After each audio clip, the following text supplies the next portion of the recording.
Hello there, and welcome to the A-level computing presentation. My name's Mr. Campbell. I've been teaching at Heaton Manor School and now Jesmond Park Academy for over 20 years, and I've been teaching the A-level for about 16, 17 years.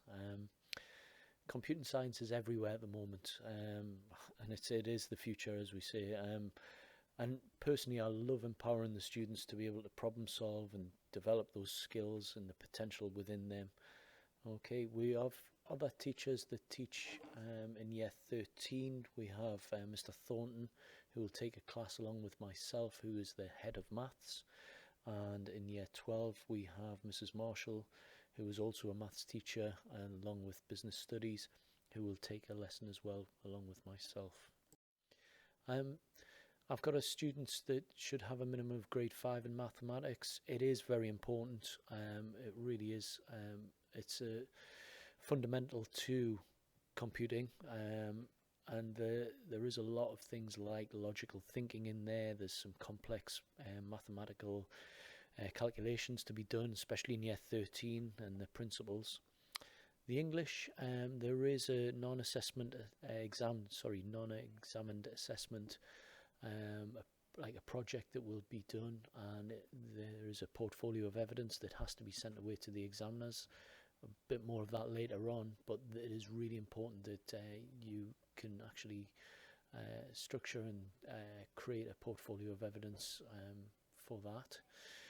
I've asked for a grade 5 in computing at GCSE level if you've taken that. If you haven't, well, it's not a worry, it's not a problem, but if you have taken it, that's what I'll be looking for.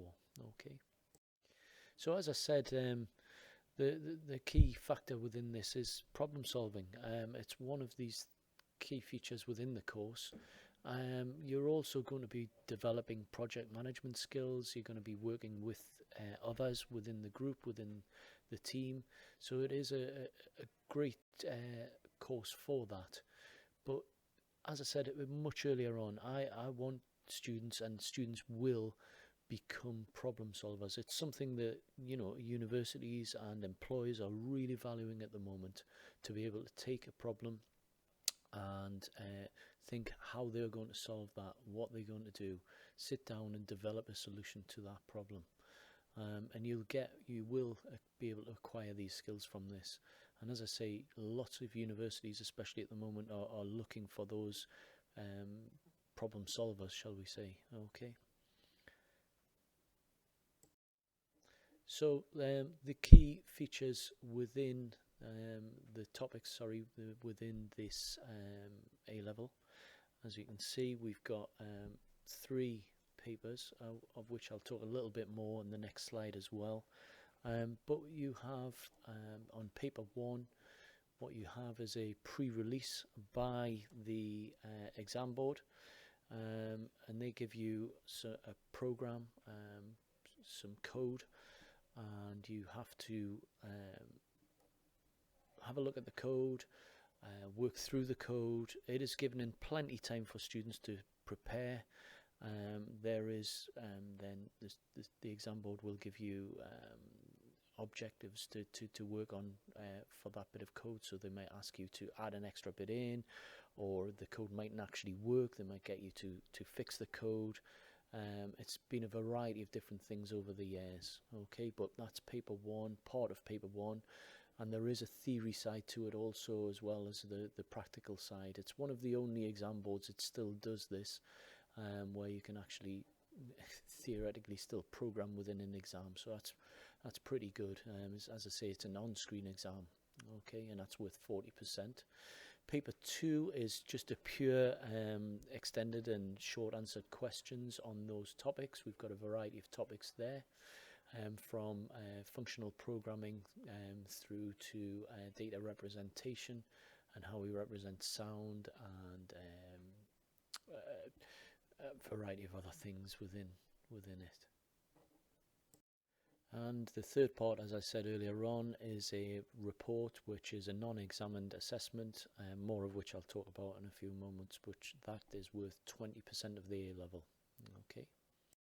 Just a quick overview of computer science. I've put together a quick one where you can see the sort of things that you're going to be doing and covering.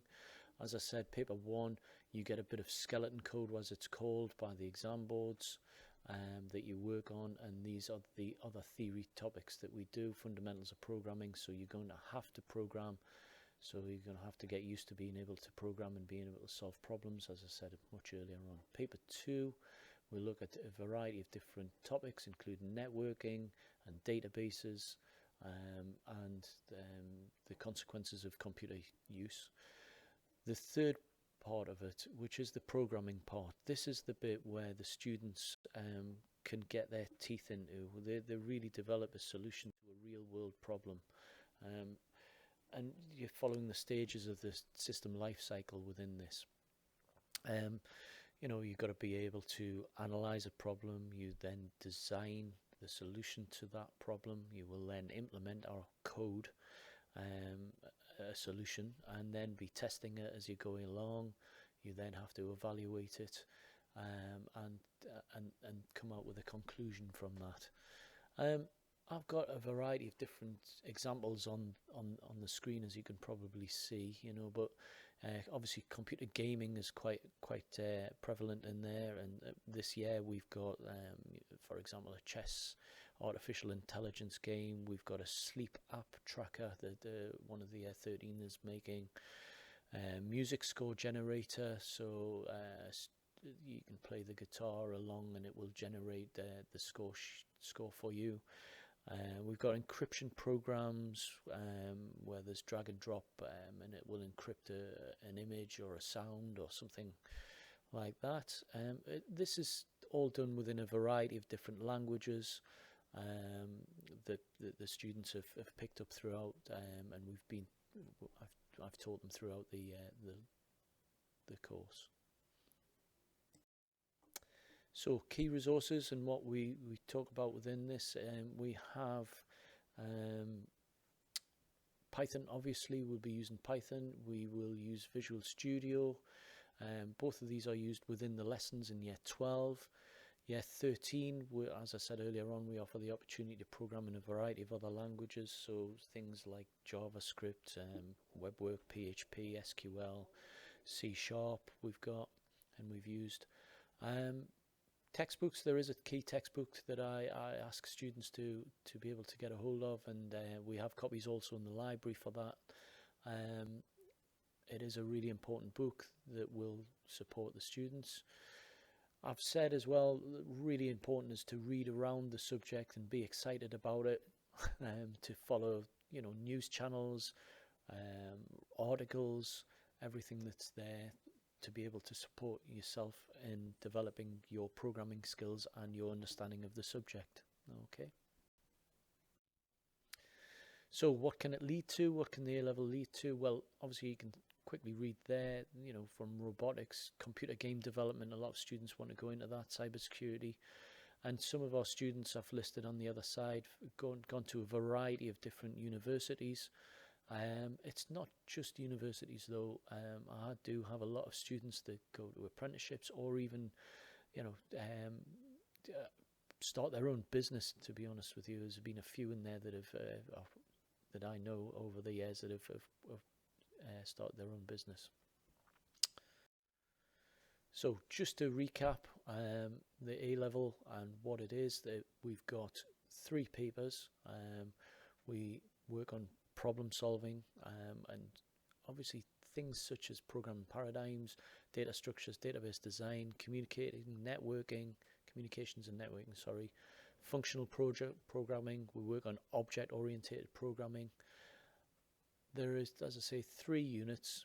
Paper 1 with 40% of the A-level, 2.5-hour exam, where the students get given a skeleton code as well as theory questions, and where they actually have to sit and program within the classroom but in examined conditions. Paper 2 is worth 40% of the A-level. Again, 2.5-hour exam. That's long and short answer questions. And the last bit is the non-assessment exam assessment, which was used to solve problems and given a problem, as I've discussed earlier on.